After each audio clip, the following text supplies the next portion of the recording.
뉴스가 음악을 만났을 때 이정현의 노래 바꿔로 시작합니다. 김민옥 기자 자리했습니다. 안녕하세요. 네, 안녕하세요. 자, 뭐든 바꾸자고 하는 이 노래, 오늘은 그중에서도 이름을 바꾸는 것에 대해서 이야기를 좀 해보려고 합니다. 어떤 이름을 바꾸는 건가요? 혹시 제 이름 바꾸는 건가요? 아나운서 이름은 아니고요. 공원이나 교차로 같이 특정 장소에 대한 이야기인데요. 보통 간결하면서도 근처에 잘 알려진 상징적인 이름이 따라붙기 마련인데요. 네. 이 이름 바꾸려면 어떻게 해야 할까요? 마음만 먹으면 바꿀 수 있는 걸까요? 먼저 준비된 영상부터 보고 오시죠. 공원이나 지하철역, 교차로 이름을 바꿀 때 가장 중요한 것, 바로 지역 주민의 뜻입니다. 수십 년째 이야기가 나와도 실현되기란 쉽지가 않습니다. 양재동에 있는 시민의 숲, 1988년부터 독립운동가 윤봉길 의사의 호를 딴 매헌공원으로 바꾸려는 움직임이 있었지만 공연불에 그쳤습니다. 2012년엔 서초구 각동 주민센터에서 면접 설문조사를 하기도 했는데 70%가 그대로 두는 게 낫다고 대답했습니다. 공원을 이용하는 이용자가 대부분 다 이쪽 서초 구민들, 강남구 이쪽 주변 사람들이기 때문에 이분들 의견이 제일 중요해요.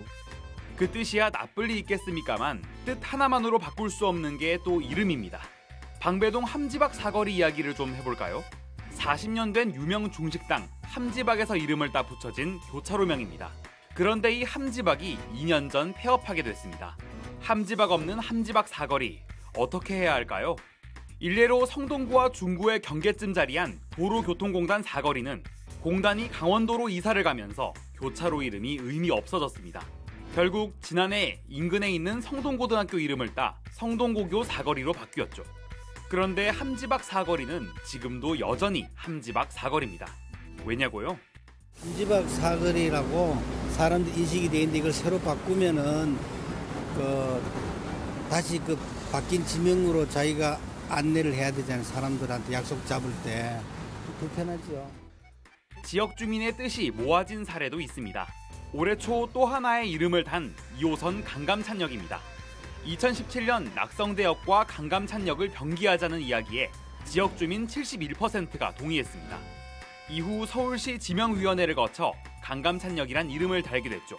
강감찬 장군이 나고 자란 낙성대의 의미를 살리고 관악구의 도시 브랜딩에도 힘을 실었습니다.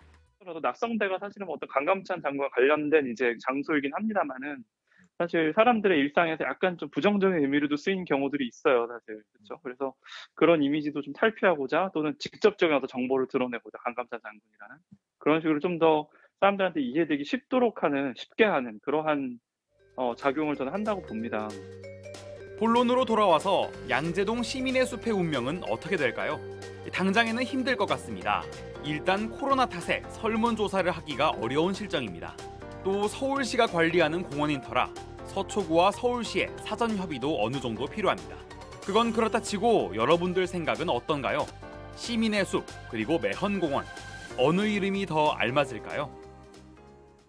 네, 사실 별 생각이 없었는데 또 고민하고 나니까 결정 내리는 게 쉽지가 않네요. 아무래도 그렇죠. 이름에는 보통 지역성, 상징성, 역사성 이런 다양한 것들이 녹아 있잖아요. 네. 그래서 더 결정하기 어려운 것 같습니다. 그래서 결국 지역사회 구성원들의 의견이 가장 중요하다고 볼 수 있습니다. 네, 한편으로 명칭 변경의 유무를 떠나 그 이름을 잘 갖고 나가는 것도 지역사회 구성원의 역할이 아닐까 싶습니다.